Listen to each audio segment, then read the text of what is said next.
प्रभु का धन्यवाद हो आज शाम को हम फिर वापस मिल सके स्काइप कॉन्फ्रेंसिंग कॉल से, वीडियो कॉल से। और आज का हम धन्यवाद देते हैं प्रभु की आज हमको अच्छी अच्छी बातें सिखाएगा।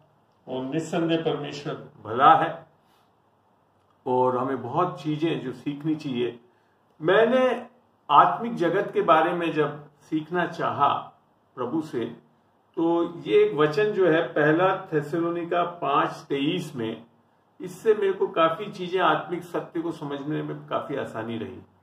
ये बताता है, शांति का परमेश्वर आप ही तुम्हें पूरी रीति से पवित्र करे और तुम्हारी आत्मा, प्राण और देह हमारे प्रभु यीशु मसीह के आने तक पूरे पूरे और निर्दोष सुरक्षित रहें।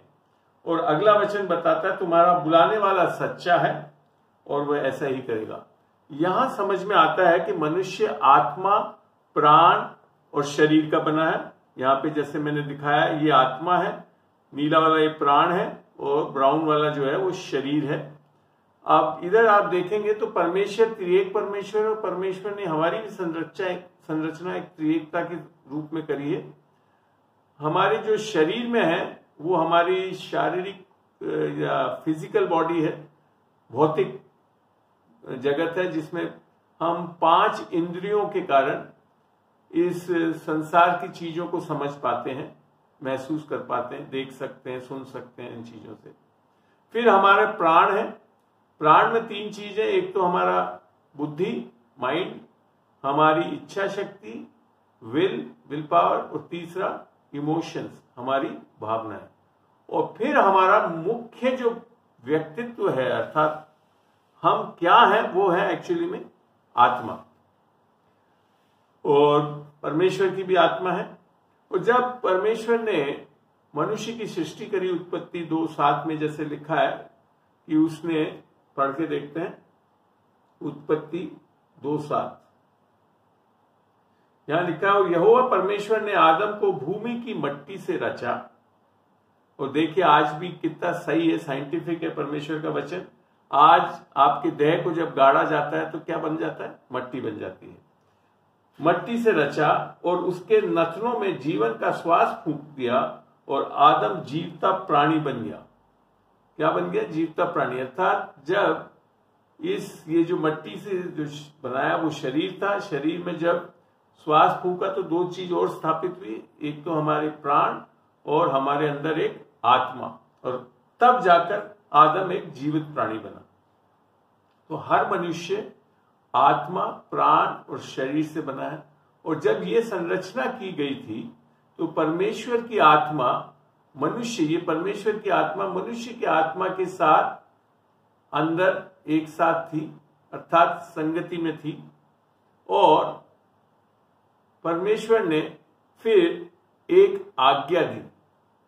क्या दी? 2:16 में लिखा, उत्पत्ति 2:16 में, कि ज्ञान के, यहां लिखा है, तब यहोवा परमेश्वर ने आदम को यह आज्ञा दी कि तू वाटिका के सब वृक्षों के फल बिना खटके खा सकता है, पर भले या बुरे के ज्ञान का जो वृक्ष है उसका फल तू कभी ना खाना, क्योंकि जिस दिन तू उसका फल खाए उसी दिन अवश्य मर जाएगा, लिखा है। पर आपको पता है जब आदम और हव्वा ने फल खाया तो वो नीचे भूमि पे मृतक नहीं हो गए थे, गिरे नहीं थे। उसके बाद वो छुपे, परमेश्वर भी आया वाटिका में, उसने पूछा कहाँ आऊं, तो उसने डर के बोला। फिर परमेश्वर ने उनसे बातचीत करी और यहां तक कि आदम कम से कम 900 से अधिक वर्ष तक जिंदा रहा। पर बाइबल का वचन बोलता है कि तू अवश्य मर जाएगा, तो मतलब वहां पे कोई मौत होना बहुत जरूरी है। तो मौत क्या हुई थी? परमेश्वर की आत्मा मनुष्य की आत्मा से हटा दी गई। और आत्मा में, आपके कोई लोगों के माइक म्यूट नहीं हुए, बहुत आवाजें आ रही है, प्लीज म्यूट कर लें। तो परमेश्वर की आत्मा मनुष्य की आत्मा से निकाल दी गई, और ये थी वो आत्मिक मौत जो आदम के कारण आई। आत्मा में पाप जो है, जैसा कि रोमियो 5:12 में बताया, एक मनुष्य के कारण जगत में पाप आया और पाप के द्वारा मृत्यु, और मृत्यु सब में फैल गई, फिर सबने पाप किया। तो मृत्यु क्या थी? आत्मा में जो पाप है वो खाली ये है कि हमारे आत्मा से अर्थात मनुष्य की आत्मा से परमेश्वर की आत्मा का विच्छेद हो गया, और इसके लिए मनुष्य जो अब चलने वाला किससे हो गया? शरीर और प्राण से। ये आत्मा एक तरह से है, जिंदा है, हमेशा रहेगी, आत्माएं कभी मरती नहीं। और परंतु क्योंकि परमेश्वर की आत्मा से ये अब संगति नहीं कर पा रही है, तो एक तरह से मृतक स्थिति में है। तो आत्मिक मौत क्या है? परमेश्वर की आत्मा से विच्छेदित होना, जैसा कि आदम ने करा। इसी के लिए बाइबल में जो लिखा है रोमियो 5:19 में, एक मनुष्य की अनाज्ञाकारिता से बहुत सारे पापी ठहरे। पापी अवस्था आत्मा में कर्म से नहीं है, पापी अवस्था आत्मा में एक स्थिति से है, अर्थात परमेश्वर की आत्मा हट गई। और यही नहीं कि आत्मा हट गई, बाइबल जब इफिसियों 2 में पढ़ते हैं, 1 से 2 खोलते हैं, पढ़ते हैं उसको, इफिसियों, जब आप इन बेसिक्स को समझ जाएंगे तो आपको आत्मा, प्राण, शरीर और बहुत चीजें समझने में आसानी से आएगा। 2:1 में लिखा है, और उसने तुम्हें भी जिलाया। पौलुस एक जिंदा व्यक्ति को बोल रहा है कि उसने तुम्हें भी जिलाया, जो अपने अपराधों और पापों के कारण मरे हुए थे। ये क्यों हुआ था? आदम के कारण। आदम के कारण पाप आया, फिर हम सब आत्मिक रूप से मृत्यु हो गए, और फिर हमने सबने पाप किया। क्यों? क्योंकि वो आगे अगले वचन से समझ में आता है, जिनमें तुम पहले इस संसार की रीति पर और आकाश के अधिकार के हाकिम अर्थात उस आत्मा के अनुसार चलते थे। अब वो परमेश्वर की आत्मा से नहीं है, अब किसकी आत्मा? एक शैतानी ताकत से चलते थे, जो अब भी आज्ञा ना मानने वालों में कार्य करता है। तो यहां समझ में आता है कि एक आत्मिक, खाली परमेश्वर की आत्मा ही नहीं हटी, एक दूसरी आत्मा ने अर्थात शैतानी ताकत ने हमें कब्जा कर लिया। आपको ध्यान है, जब बाइबल में हम कुलूसियों को खोलते हैं तो वहां यूं लिखा है,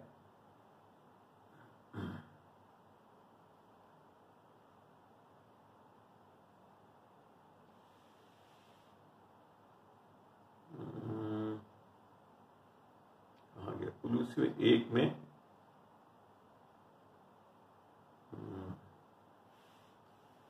यहां लिखा है, 12 से पढ़ रहा हूं, और पिता का धन्यवाद करते रहो जिसने हमें इस योग्य बनाया कि ज्योति में पवित्र लोगों के साथ मिरास में सहभागी हो। उसी ने हमें अंधकार के वश, अंधकार का वश क्या हो गया? आप अंधकार की शक्ति दूसरी आत्मा ने हमें वश में कर लिया था, से छुड़ाकर अपने प्रिय पुत्र के राज्य में प्रवेश कराया। तो ये है वो सत्य कि हमारी आत्मिक मृत्यु हुई, और यीशु मसीह के कारण हम इस आत्मिक मृत्यु में अर्थात शैतानी ताकत से छुटकारा पाकर पवित्र आत्मा हमारे अंदर वापस स्थापित होनी चाहिए। ये जब तक नहीं होगा तब तक लोग जो है वो, मैं एक तरह से बोलूंगा, ईसाई धर्म में चलते रहेंगे, क्योंकि ईसाई धर्म में कर्मों पे आधारित है हमारा इस चीज को भी बदलने के लिए, जबकि ऐसा संभव नहीं है। जब भी तो हमने पहला थेसलोनिका में पढ़ा कि शांति का परमेश्वर आप, माने वो खुद हमारे को आत्मा, प्राण और शरीर में पवित्र करना चाहता है। आप नहीं हो सकते। मगर हमारा क्या रोल है वो आगे चल के मैं समझाऊंगा। तो आत्मा में क्या है? आत्मिक मृत्यु या पाप क्या है? हम परमेश्वर की आत्मा से अलग हो गए, और परमेश्वर की आत्मा हमारे अंदर आने के लिए हमारे आज्ञाकारी होने से हम नहीं आ सकते थे। वो किससे आते हैं? जो कि रोमियो 5:19 में ही बाकी का वचन जो बोल रहा है, पहला तो वचन बोल रहा है कि एक मनुष्य के अनाज्ञाकारिता के कारण हम सबके सब पापी ठहरे। फिर लिखा है वैसे ही जैसे उसकी अनाज्ञाकारिता से हम लोग पापी ठहरे, वैसे ही एक मनुष्य अर्थात यीशु मसीह दूसरा आदम, उसकी आज्ञाकारिता के कारण हम धर्मी ठहरेंगे। आदम की आज्ञाकारिता आने से धर्मी नहीं ठहर सकते थे। अगर ऐसा होता तो आदम और हव्वा पहले ही दिन आज्ञाकारी हो सकते थे, व्यवस्था दी जा सकती थी, नियम दिए जा सकते थे परमेश्वर द्वारा, और वो सही हो जाते और हम में से कोई पापी नहीं होता। मतलब क्योंकि बाइबल स्पष्ट करती है कि पाप के लिए लहू बहाना बहुत जरूरी है, जैसे इब्रानियों 9:22 में बता रखा है, और बिना लहू के बहाए पापों की क्षमा नहीं है। और वो कैसा होना चाहिए लहू भी? निर्दोष और निष्कलंक, अर्थात जिसमें आदम का पाप ना हो और स्वयं उसने पाप नहीं करा हो। ऐसा व्यक्ति जब बलि चढ़े तब जाकर ये छुटकारा मिल सकता है। तो ये चीज समझना बहुत जरूरी है कि हमारी आत्मा में हम पवित्र बन नहीं सकते अपने आप, हमको बनाया जाता है। कब? जब हम यीशु मसीह के सुसमाचार पर विश्वास करते हैं तब। इसीलिए बोला रोमियो 1:16 में कि पौलुस बोलता, मैं सुसमाचार से लज्जित नहीं होता, क्योंकि उसमें उद्धार पाने के लिए परमेश्वर की सामर्थ्य है।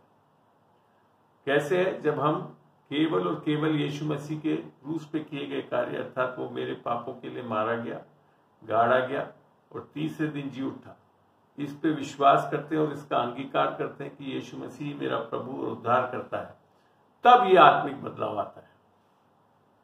और ये बहुत सिंपल है, मगर तब भी लोगों को समझ में नहीं आता, क्योंकि हम संसार में चलते हुए हमारा दिमाग कैसे हो गया ट्यून कि हम कुछ करेंगे तब हमको कुछ मिलेगा।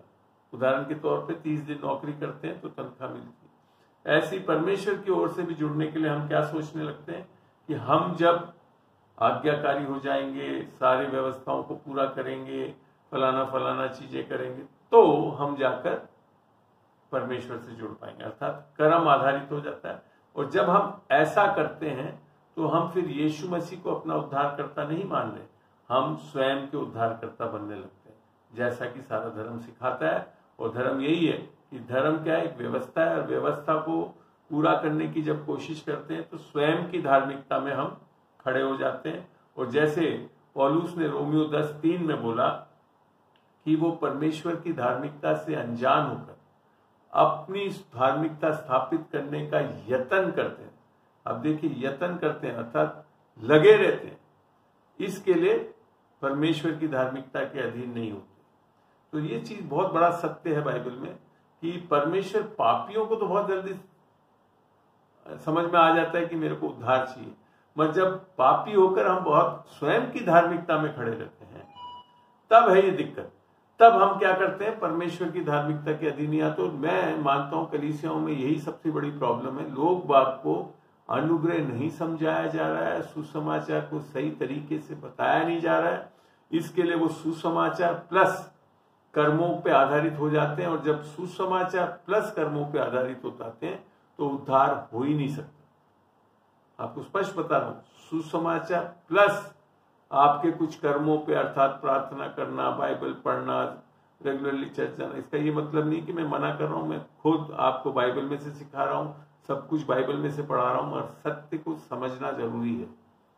आत्मा में हमारा बदलाव केवल और केवल यीशु मसीह के सुसमाचार के आधार पर होता है, जैसा कि इफिसियों 1 में 12 से 14 पढ़ने पे स्पष्ट किया है कि जब तुमने सुसमाचार पर विश्वास किया तो तुम्हारे ऊपर पवित्र आत्मा की छाप लगी, तब जाकर हम उद्धार पाते हैं। और ये नहीं होता है तो बहुत मुश्किल है। और गलतियों 2:16 में इसको बहुत अच्छी तरह पौलुस ने समझाया भी। जब गलतियों 2:16 को पढ़ते हैं, मेरे को हिंदी में ये वचन बहुत अच्छा लगता है, इंग्लिश में इतना सामर्थ्य दिखता नहीं है मुझे जितना कि हिंदी में लगता है। ये 2:16 में लिखा है, तो भी ये जानकर कि मनुष्य व्यवस्था के कामों से नहीं पर केवल आप समझते हैं, आप अगर क्रिसमस पे मेरे घर आते हैं, केक है, लड्डू है, जलेबी है और नमकीन है, और मैं जब आपको बोल दूं कि केवल केक लेना, तो फिर आप बाकी चीज नहीं ले सकते, वो है मतलब। तो क्या हो रहा है? पर केवल यीशु मसीह पर विश्वास करने के द्वारा धर्मी ठहरता है। धर्मी अर्थात सही रिश्ता हमारा परमेश्वर, धार्मिकता, परमेश्वर की धार्मिकता को प्राप्त करना। हिंदी बाइबल में एक्चुअल में हर जगह धर्मी वर्ड यूज कर देते हैं। एक्चुअल में ये इंग्लिश बाइबलों में देखोगे तो वहां हमेशा राइचियसनेस लिख रखा है, धार्मिकता लिख रखा है। तो यहां लिख रखा है, हमने आप भी मसीह यीशु पर विश्वास किया कि हम व्यवस्था के कामों से नहीं पर मसीह पर विश्वास करने से धर्मी ठहरे, अर्थात धार्मिकता मिले हमें। इसलिए कि व्यवस्था के कामों से कोई प्राणी में सब आ गए, आप में, अनिल जी, सब लोग आ गए, कोई प्राणी धर्मी नहीं ठहर सकते। तो ये चीज को समझना, तो ये है हिंड्रेंस कि जैसे ही हम अपनी धार्मिकता का चीजों, तो मैं इसको शॉर्ट में यूं बोलूंगा कि परमेश्वर का वचन ये बता रहा है, एक मिनट, परमेश्वर का वचन ये बता रहा है कि हम मैंने खाली केवल और केवल यीशु मसीह, मगर चर्चों में और इसमें क्या हो रहा है, लोग ये सोच रहे हैं कि चलो हाँ चर्च तो यीशु मसीह पे तो विश्वास कर ले, परंतु साथ में कुछ कर्म या व्यवस्थाओं को पूरा करना पड़ेगा। तो क्या हो जाता है कि यीशु मसीह प्लस समथिंग, कुछ भी जोड़ोगे तो कुछ नहीं मिलेगा आपको। यीशु मसीह प्लस नथिंग, कुछ नहीं, सब कुछ मिल जाता है। यह है सुसमाचार। Yeshu Masih plus something will give you nothing. Yeshu Masih के साथ किसी और चीज को, अपनी धार्मिक कार्यों को जोड़ेंगे तो परमेश्वर कुछ नहीं दे सकता, परंतु केवल और केवल यीशु मसीह से सब कुछ मिल सकता है। यह है सुसमाचार, यह है अनुग्रह। तो इस चीज को समझना बहुत जरूरी। तो आप जो कलीसियाओं में आप अक्सर देखते हैं लोगों को कि बोल तो रहे यीशु मसीह में हैं, हम विश्वास करते हैं, मगर उन्होंने सुसमाचार केवल पे नहीं विश्वास किया, वो दोनों चीजों पे विश्वास करते हैं। इस चीज पे जब शुरू में कलीसियां बन रही थी तो एक्ट्स में, प्रेरितों में ये विषय बहुत जोरों शोरों से उठा भी था। देखते हैं प्रेरित के 15 में, प्रेरितों का 15 अध्याय खोले तो यहां मैं पढ़ता हूं 1 में ही। यहां लिख रखा है, फिर कितने लोग यहूदिया से आकर भाइयों को सिखाने लगे कि यदि मूसा की रीति से तुम्हारा खतना ना हो तो तुम उद्धार नहीं पा सकते। बाइबल क्या बता रही, उद्धार कैसे होता है? इफिसियों 2:8 में अनुग्रह और विश्वास से। यहां क्या सिखाया जा रहा है कि मूसा की तरह खतना नहीं है, क्योंकि यहूदियों के बीच में बात चली तो सबसे पहला जो नियम अब्राहम को दिया गया था खतना कराने का, उसको लेकर वो बोले कि जब तक तुम खतना नहीं कराओगे तो तुम्हारा उद्धार नहीं, अर्थात व्यवस्था पूरा करना पड़ेगा। फिर पौलुस और बारनबास में उनसे बहुत झगड़ा और वाद विवाद हुआ। देखिए आप, चर्च में झगड़ा और वाद विवाद हुआ तो ये ठहराया कि पौलुस और बारनबास और हम में से कितने और व्यक्ति इस बात के विषय में यरूशलेम के प्रेरितों और प्राचीनों के पास जाएं।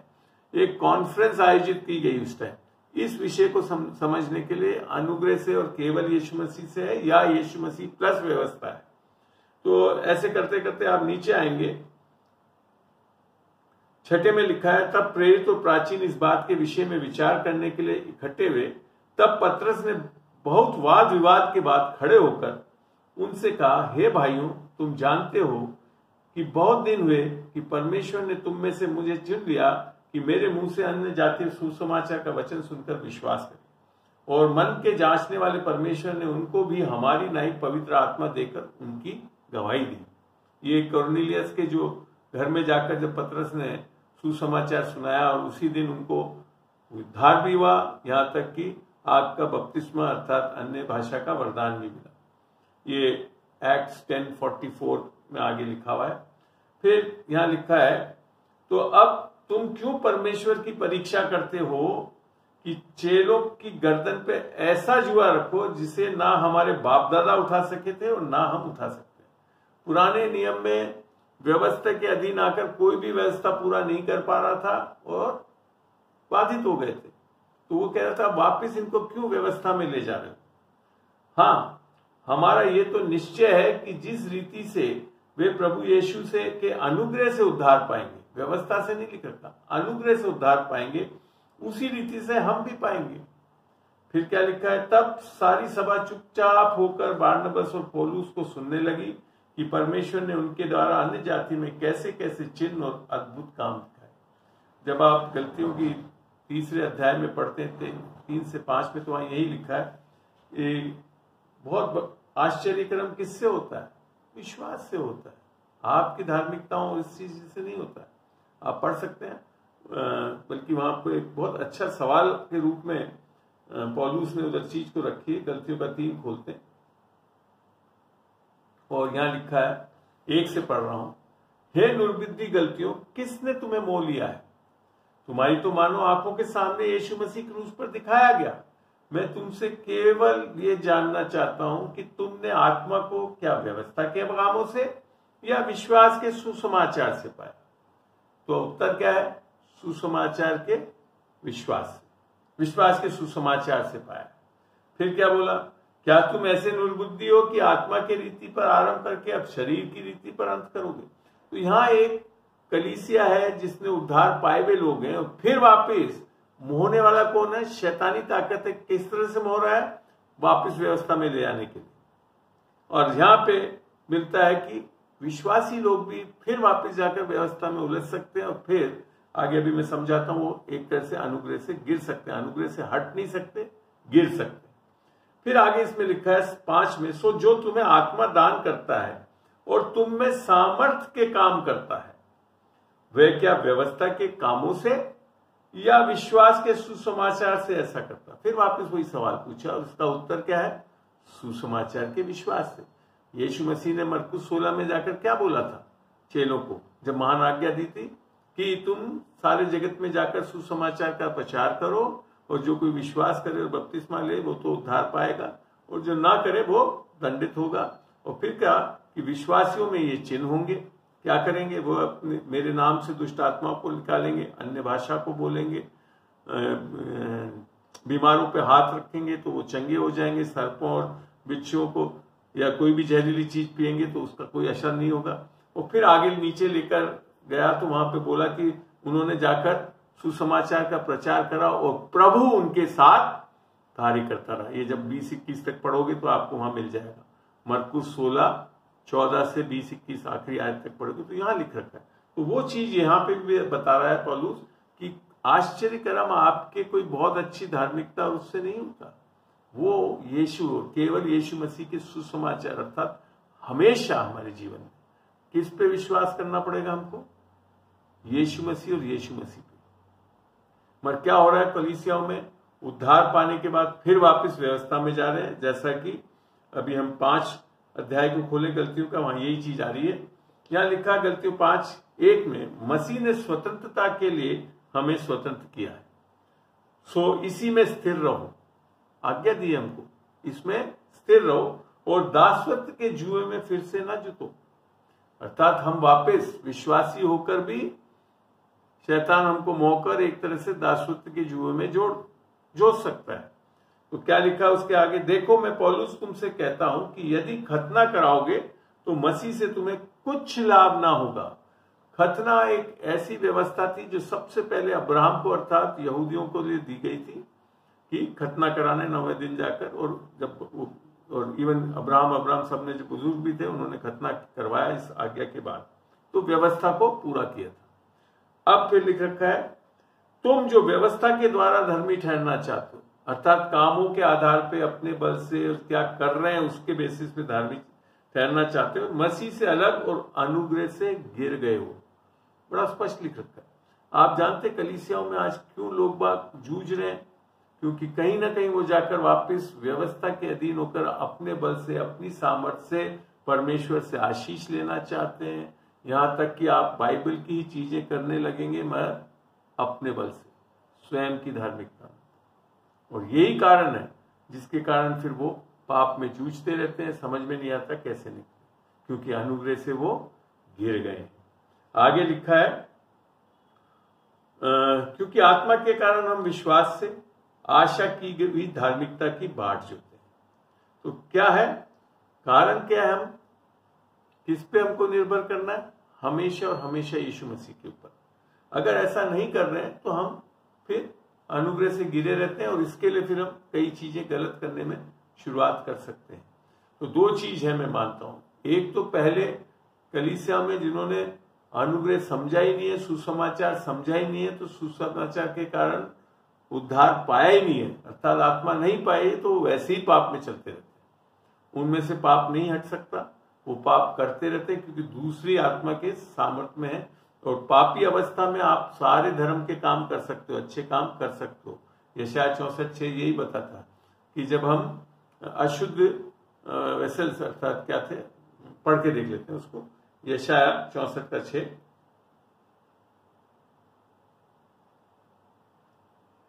यशाया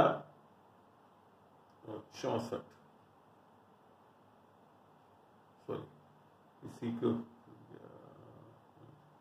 64 का 6 यूं बोलता है, हम तो सब के सब अशुद्ध मनुष्य थे।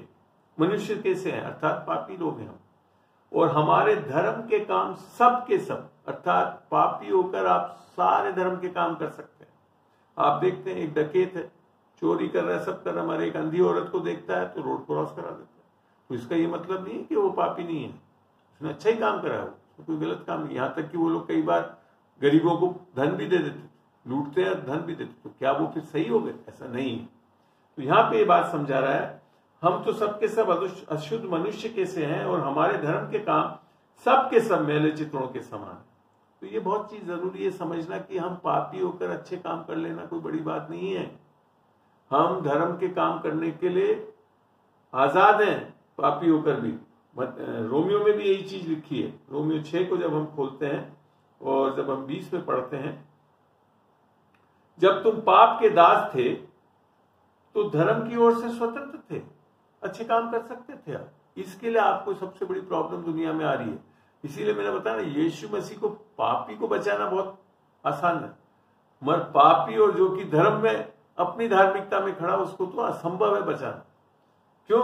क्योंकि वो अपने कर्मों पे आधारित है, और सारे धर्म जो है वो कर्म आधारित है। यहां तक कि मसीह ईसाई धर्म भी जो है वो कर्म आधारित है, जबकि मसीहत कर्म आधारित नहीं है, अनुग्रह पे आधारित है। अर्थात यीशु मसीह ने क्या किया उसके कारण। तो अनुग्रह को कैसे हम, पौलुस ने बड़ा स्पष्ट बताया भी, जब हम गलतियों 2 को पढ़ते हैं, गलतियों 2 में चलते हैं और वहां देखते हैं हम, सॉरी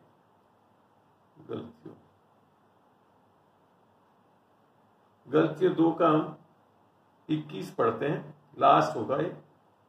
यहां लिखा, मैं परमेश्वर के अनुग्रह को व्यर्थ नहीं ठहराता। अर्थात पौलुस बता रहा है कि आप अनुग्रह को व्यर्थ ठहरा सकते हैं। और कैसे ठहराते हैं?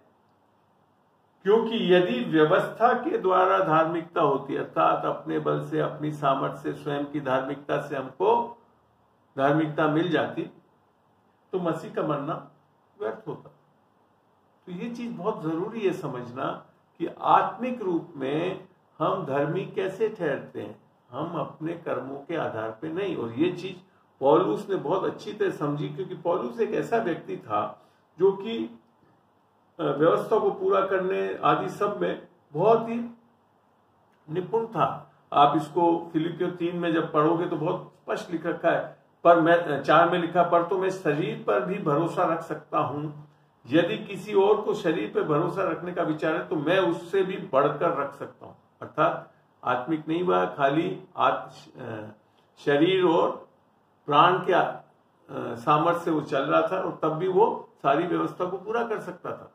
और फिर लिख रखा है, तो ये सारी चीजों को जब पढ़ते तो गोत्र में वो क्या था, दोनों गोत्र था, माँ और बाप की दोनों तरफ से वो यहूदियों में से था। पर उसने फिर क्या बोला आखिरी में, 8 में बड़ा अच्छा लिख रखा है, या बल्कि 7 में, परंतु जो जो बातें मेरे लाभ की थी उन्हीं को मैंने मसीह के कारण हानि समझ लिया। अर्थात व्यवस्था पूरा कर रहा था, गोत्रों में से, यहूदी गोत्रों से था, खतना कराया हुआ था, सब कुछ था, परंतु उसने कहा अब मैं मसीह के लिए वो चीजें हानि समझता हूं। ये चीज आज हमारी कलीसिया में भी आज भी है कि हम अपनी धार्मिकता से खड़े होकर और एक तरह से मसीह को नहीं पाते हैं। और फिर आगे लिखा उसने 9 में, बल्कि 8 में लिखा, वरन मैं अपने प्रभु मसीह यीशु को पहचान की उत्तमता के कारण सब बातों को हानि समझता हूं, जिसके कारण मैंने सब वस्तुओं की हानि उठाई और उन्हें कूड़ा समझा। आप जानते ये जो किसका चेला था, गमलीएल, जो उस जमाने का सबसे अच्छा शिक्षक था बाइबल का, जो भी बाइबल थी उसका चेला था। ज्ञान में बहुत ज्यादा था ये, मगर तब भी अब कह रहा है ये सब बेकार था, बल्कि बड़ा स्पष्ट बोलता है कि ये सब क्या है, गू था मेरे लिए, कूड़ा था समझता। इंग्लिश में लिख रखा है इट वॉज डंग। और फिर लिखता है जिसमें से जिससे मैं मसीह को प्राप्त करूं, अर्थात इससे मैं प्राप्त नहीं करता। जब भी हम अपनी धार्मिकता, अपनी समझ, अपनी बुद्धि, अपनी ज्ञान से चलते हैं, अर्थात सांसारिक ज्ञानों से, तब हम मसीह को ले नहीं पाते। फिर उसने 9 में लिखा, और उसमें पाया जाऊं ना कि अपनी उस धार्मिकता के साथ जो व्यवस्था से है। धार्मिकता आती है व्यवस्था से, ऐसा लगता है कि हम अच्छे बन गए, धर्मी बन गए, मगर वो कोई काम की नहीं है, मैले चित्रों के समान है। और फिर लिख रखा है, वरन उस धार्मिकता, अब दूसरी धार्मिकता के बारे में बता रहा है, वरन उस धार्मिकता के साथ जो मसीह पर विश्वास करने के कारण है और परमेश्वर की ओर से विश्वास करने पर मिलती है, कर्मों पे नहीं मिलती। खाली और खाली केवल यीशु मसीह के क्रूस पे किए गए कार्य पर विश्वास करने से विश्वास की धार्मिकता मिलती है, जो कि एक दान है। और उस धार्मिकता को पाने से हम कैसे बन जाते हैं, देखते हैं बाइबल से, रोमियो 5 में। आप समझ पा रहे हैं मेरे ख्याल से अब चीजों को, क्यों कलीसियाओं में प्रॉब्लम है, क्योंकि अभी तक लोगों ने पहली बात तो अनुग्रह को समझा ही नहीं, तो या तो उद्धार ही नहीं पाया, अगर उद्धार भी पा लिया तो फिर अनुग्रह में ना चल के वापिस व्यवस्था में चलने की कोशिश करते हैं, और फिर वो अनुग्रह से गिरे हुए पाते हैं अपने आप को और जूझते रहते हैं, यत्न करते रहते हैं। रोमियो 5:17 में लिखा, क्योंकि जब एक मनुष्य के अपराध के कारण मृत्यु ने उस एक ही के द्वारा राज्य किया, तो जो लोग अनुग्रह और धर्म रूपी वरदान, वरदान अर्थात दान है, मुफ्त में मिल रहा है, बहुतायत से पाते, थोड़ा बहुत भी नहीं पाते हम, ये धार्मिकता बहुतायत से पाते हैं, अनुग्रह बहुतायत से पाते हैं। और फिर लिखता है, से पाते हैं वे एक मनुष्य के अर्थात यीशु मसीह के द्वारा अवश्य ही अनंत जीवन में राज्य करेंगे। अनंत जीवन कब शुरू हो रहा है, जब हमारा रिश्ता हो रहा है। ये पहले भी मैं समझा चुका हूं, यूहन्ना 17:1-3 में लिखा का अनंत जीवन क्या है कि मात्र केवल एक पर सच्चे परमेश्वर और यीशु मसीह अर्थात मनुष्य के पुत्र के रूप में यीशु मसीह को जानना। यीशु मसीह निस्संदेह परमेश्वर है ही, मगर मनुष्य का पुत्र, क्योंकि वो हमारे लिए उद्धारकर्ता बना, और प्रभु के रूप में उसको जब जानते हैं तो हमारा अनंत जीवन मिल जाता है हमको, और हम उसमें राज्य करते हैं। जैसा मेरे ख्याल से मैंने अपनी अभी वो इंग्लिश स्टडी में यही बताया था, मेरे जीवन में जब 1998 में जब मैंने इस उद्धार को पाया, तो मैं हर परिस्थिति में राज्य करने वाला हो गया, उन्नति करने वाला हो गया, सर बन गया, पूंछ नहीं बना रहा। मेरे को अपने क्षेत्रों में हर जगह परमेश्वर के अनुग्रह के कारण एक सामर्थ्य काम दिखा। मैं खूब अच्छा मेहनती हो गया, मगर मेहनती से ऐसा नहीं हुआ कि जूझता रहा, मैं कम समय में बहुत कुछ काम करने वाला बन गया। तो ये चीज मैंने देखी इस अनुग्रह से। अनुग्रह आपको इसके लिए नहीं मिला कि आप आलसी बन जाए, परंतु अनुग्रह हमको इससे मिलता है कि हम मेहनती हो जाते हैं। जैसा कि बाइबल में पौलुस ने भी बोला है, हम जब पहला कुरिन्थियों खोलते हैं और उसकी 15 की 10वीं आयत को पढ़ते हैं, पहला कुरिन्थियों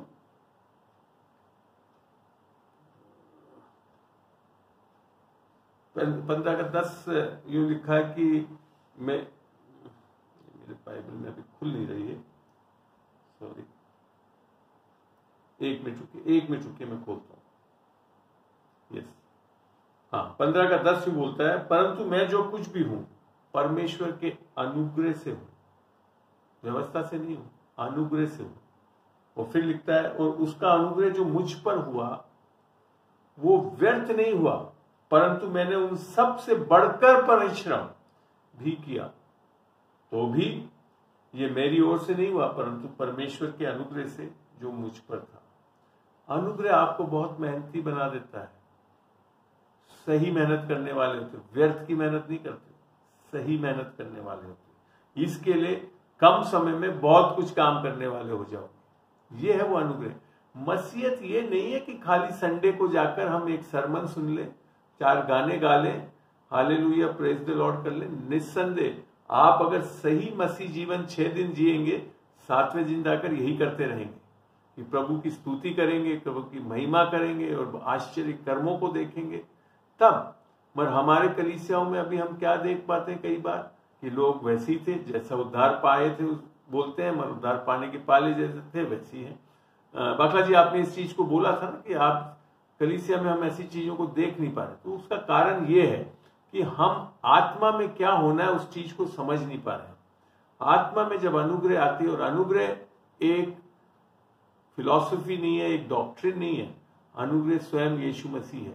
वो यीशु मसीह जो अनुग्रह की आत्मा है। इसको पढ़ना है तो पढ़ते हैं हम इब्रानियों में 10 में चलते हैं। इब्रानियों का 10 और उसका 29 खोले तो पढ़ते हैं। उसमें पूरे पढ़ने की जरूरत नहीं है। आखिरी काफी लंबी आयत है, पर इसमें लिखा है 29 में आखिरी में लिख रखा है, पवित्र ठहरेगा, अपवित्र जाना है और अनुग्रह की आत्मा का अपमान किया। अनुग्रह क्या बताया यहाँ पे? अनुग्रह की आत्मा। और कौन है वो? यीशु की आत्मा। जैसे और उसमें जब रोमियो 8 में बोला, अगर तुम में आत्मा नहीं है और परमेश्वर की आत्मा नहीं और अगर यीशु की आत्मा तुम में नहीं तो तुम उसके जन नहीं। तो वो कौन सी आत्मा है? वो अनुग्रह की आत्मा। और ये अनुग्रह कहाँ पे आता है ये भी देखना जरूरी है कि हमको अनुग्रह मिलता कहाँ पे।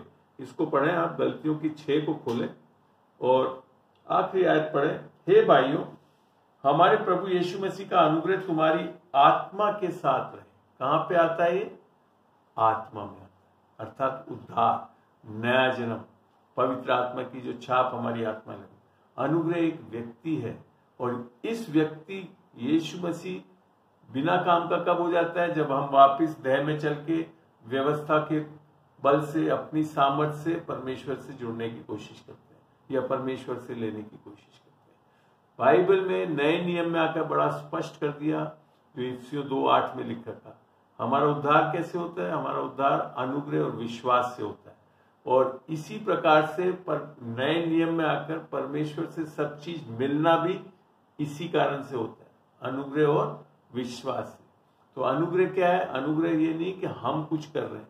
अनुग्रह ये है कि हम जब थे ही नहीं, उसके पहले ही परमेश्वर ने हमारे लिए सब कुछ कर दिया था। 2000 साल पहले जब यीशु मसीह इस संसार में आया तो उसने वो सब चीजों को कर दिया और कहा सब कुछ पूरा हुआ। तो आत्मिक जगत में अनुग्रह कहाँ है? आपके जब आप अपना उद्धार पाते हैं तो यीशु मसीह जो हमारे अंदर आता है, इसी के लिए इफिसियों 1:3 में लिख रखा है, यीशु मसीह में हमारे अंदर सारी आत्मिक आशीषें हमारे अंदर है, मिल जाती है आत्मिक। अब हमको निकालना कहाँ पे है? शरीर और प्राण में। उसकी विधि में आज हो सकता है इतनी जल्दी नहीं बता पाऊं, मगर वो उसी से होता है। उस अनुग्रह को इस्तेमाल करने वाले होना चाहिए और अनुग्रह को विश्वास से ही इस्तेमाल किया जाता है।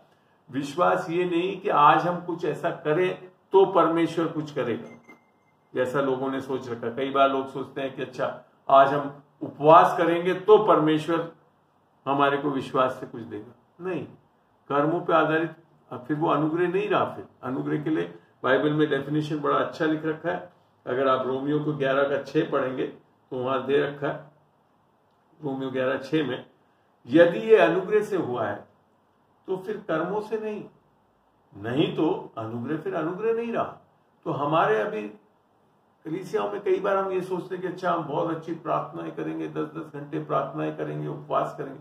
देखो ये डॉक्ट्रिन उपवास करना और प्रार्थना करना बिल्कुल बिब्लिकल है, मगर कैसे करना और कब करना और क्यों करना ये भी समझना बहुत जरूरी है। तो बाइबल को हर चीज को कंटेक्स्ट में, संदर्भ में देखना बहुत जरूरी है। तो खाली अगर आप उपवास इसके लिए कर रहे हो कि आज आप उपवास करोगे तो परमेश्वर जैसे कुछ जागेगा और हमारे लिए कुछ करेगा, वो गलत है।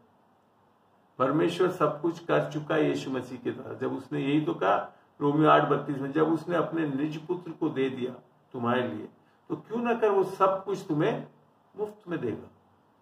अनुग्रह तभी है जब हम थे ही नहीं तब हमारे लिए कर दिया। अगर मेरे रहने पे और मेरे मेरिट्स अर्थात मेरी अच्छाई या बुराई के आधार पे कुछ परमेश्वर करे तो फिर वो अनुग्रह नहीं है। फिर तो वो क्या हो गया? वेजेस, अर्थात क्या बोलते हैं वेजेस को हिंदी में? बोलो वेजेस मैंने बल्कि इधर ही लिखा मजदूरी।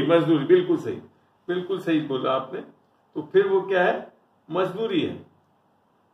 तो ये चीज समझना बहुत जरूरी है कि अनुग्रह कब होता है? जब हमारे कामों पे निर्भर नहीं है, वो खाली यीशु मसीह ने क्या किया। और नए नियम में आकर आप सब चीज परमेश्वर से अनुग्रह और विश्वास से प्राप्त करते हैं और कोई तरीका ही नहीं है जिससे मिले। और इसके कारण कई बार लोग जूझने लगते हैं। और इसके कारण जैसे अभी मैंने समझाया गलतियों 5 में, 3 में, सब में, तो आत्मा से होता है। एक्चुअली में परमेश्वर चलाना क्या है? जब गलतियों 5 में करा था, हमारे को स्वतंत्रता के लिए स्वतंत्र किया, तो स्वतंत्र कैसे कराए? अगर हम देखें दूसरा कुरिन्थियों, आप इस चीजों को अगर ग्रैस्प कर लेंगे तो मैं आपको बताता हूं कि परमेश्वर, आप इसकी बहुत सी बड़ी बड़ी चीजें, आत्मिक चीजों को आप समझ पाएंगे। दूसरा कुरिन्थियों 3 का मैं पढ़ रहा हूं 17, प्रभु तो आत्मा है और जहां कहीं प्रभु की आत्मा है वहां स्वतंत्रता है। अर्थात जब हमारे अंदर यीशु की आत्मा, जब उद्धार पाते हैं, आत्मिक हमारा वापिस हम जीवित हो जाते हैं, तब क्या हो जाते हैं? हम स्वतंत्र। अन्यथा हम क्या थे? दासत्व में थे। किसके दासत्व में? एक दूसरी आत्मा के दासत्व में। तो जब, और फिर आगे लिखा है, परंतु हम सबके उघाड़े चेहरे से प्रभु का प्रताप इस प्रकार प्रकट होता है जिस प्रकार दर्पण में, तो प्रभु के द्वारा जो आत्मा है, हम उसी तेजस्वी रूप में अंश करके बदल जाते हैं। आत्मा में हम क्या हो जाते हैं? पवित्र। जिस दिन यीशु मसीह को ग्रहण करते हैं उसी दिन हो जाते हैं। वहां आत्मा में हम पवित्रता लानी नहीं है, हमको बनना नहीं है। उसको समझने के लिए पढ़ा है इफिसियों का 4 खोलते हैं और 24 होना चाहिए मेरे हिसाब से, पढ़ते हैं। यहां लिखा है, और नए मनुष्य को पहन लो, अर्थात वो नया जन्म, यीशु की आत्मा हम जो पा रहे हैं, नए मनुष्य को पहन लो जो परमेश्वर के अनुसार सत्य की धार्मिकता, बाइबल बड़ा स्पष्ट कर रही है। दैट मीन्स एक छूट की धार्मिकता, वो क्या है? स्वयं की धार्मिकता। सत्य की धार्मिकता और पवित्रता में सृजा गया। सृजना माने क्रिएट करना। सृजना हम नहीं कर सकते, क्रिएशन हम नहीं करते, परमेश्वर करता है। इसी के लिए दूसरा कुरिन्थियों 5:17 अब समझ में आता है कि क्यों परमेश्वर ये कह रहा है। दूसरा कुरिन्थियों 5:17 में चलते हैं। वहां यूं लिखा है,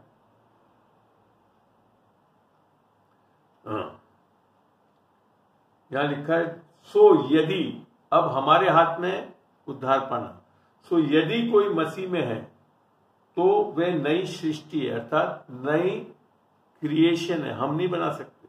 हमारी आत्मा में नई सृष्टि कौन करता है? परमेश्वर करता है। पुरानी बातें बीत गई है, देखो तो सब नई हो गई है। अब हमारी आत्मा जो पहले थी वैसी नहीं है। अब कैसे हो गई? यीशु की स्वरूप में, धार्मिकता में और पवित्रता में, अर्थात क्रिएशन में जैसे बनाया। जब बोला ना, चलो हम मनुष्य को बनाते हैं अपनी समानता और स्वरूप में, तो वो स्थिति वापस स्थापित करता है। कैसे? यीशु मसीह के लहू के द्वारा, उसके जी उठने के द्वारा, अर्थात सुसमाचार के द्वारा। और यह आगे फिर बड़ा स्पष्ट लिखा 18 में, और सब बातें हमारी ओर से नहीं है, परमेश्वर की ओर से। आत्मिक बदलाव परमेश्वर करता है, जिसने मसीह के द्वारा अपने साथ हमारा मेल मिलाप कर लिया और मेल मिलाप की सेवा हमें सौंपी। तो ये चीज समझना जरूरी है कि आत्मिक हम अपने बल से, अपनी सामर्थ्य, अपने अच्छे कर्मों, स्वयं की धार्मिकता से नहीं हो सकते। केवल और केवल यीशु मसीह पे और उसके सुसमाचार पे विश्वास करने से ही होते हैं। और यही कारण है, और उसके बाद भी हम केवल उस सुसमाचार पे विश्वास करते हुए चलते हैं। यीशु मसीह, परमेश्वर का वचन 4 बार बोलता है, हबाकुक में, गलतियों में, रोमियो में, इब्रानियों में, धर्मी जन विश्वास से जिएंगे। धर्मी जन कर्मों से नहीं जिएंगे, धर्मी जन विश्वास से जिएंगे। और विश्वास क्या है? यीशु मसीह पे विश्वास करना। जैसे कि इब्रानियों 11:6 में लिखा, विश्वास के बिना परमेश्वर को प्रसन्न करना अनहोना है। क्या विश्वास? यीशु मसीह के ऊपर विश्वास। यीशु मसीह क्या? खाली परमेश्वर नहीं, वो हमारा उद्धार करता और प्रभु है। तो सबसे पहले, क्योंकि हम पाप में हैं, तो पाप में से निकलने के लिए वो हमारा उद्धार करता बना, और फिर हम उसे प्रभु ग्रहण करते हैं, और तब जाकर हमारे अंदर आत्मिक बदलाव आता है। हम तब आत्मिक होते हैं, और तब हम परमेश्वर के वचन के अनुसार रोमियो 8:14 में लिखा था, जितने लोग परमेश्वर की आत्मा के चलाए चलते हैं वो परमेश्वर के जन है। तो मेरे ख्याल से अब आपको समझ में आया कि आत्मा में हमारा क्या होना है? आत्मिक जन्म होना है।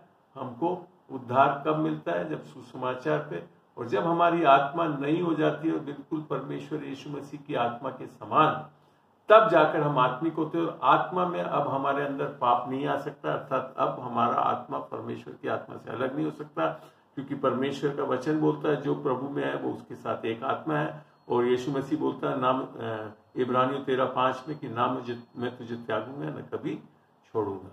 तो ये चीज समझना सबसे पहले जरूरी है कि आत्मा में हम क्या है, तब जाकर हम एक जयवंत जीवन समझ सकेंगे, पाप में से निकल पाएंगे और एक जयवंत जीवन, और जब वापस अनुग्रह में चलते रहेंगे तब हम एक जयवंत जीवन बिताएंगे। इसको एक बार समझने के लिए मैं समझाता हूँ। कुलूसियों की पत्री को खोलिए, कुलूसियों को, और 2 का मैं 6 पढ़ता हूँ। यहाँ लिखा है, सो जो जैसे तुमने मसीह को प्रभु करके ग्रहण कर लिया, अर्थात अनुग्रह और विश्वास से, वैसे ही जैसे ग्रहण किया वैसे ही उसी में चलते रहो। ये है कुंजी आत्मिकता की, और हमारा पाप आत्मा में से हटता है और तब हम एक आत्मिक जीवन बहुत अच्छी तरह से निभा सकते हैं, चला सकते हैं। तो मैं समझता हूँ आप इस चीज को बहुत अच्छी तरह समझे होंगे। अब अगली चीजों को अपन लेते हैं। यहाँ मैं 1 मिनट रोकता हूँ।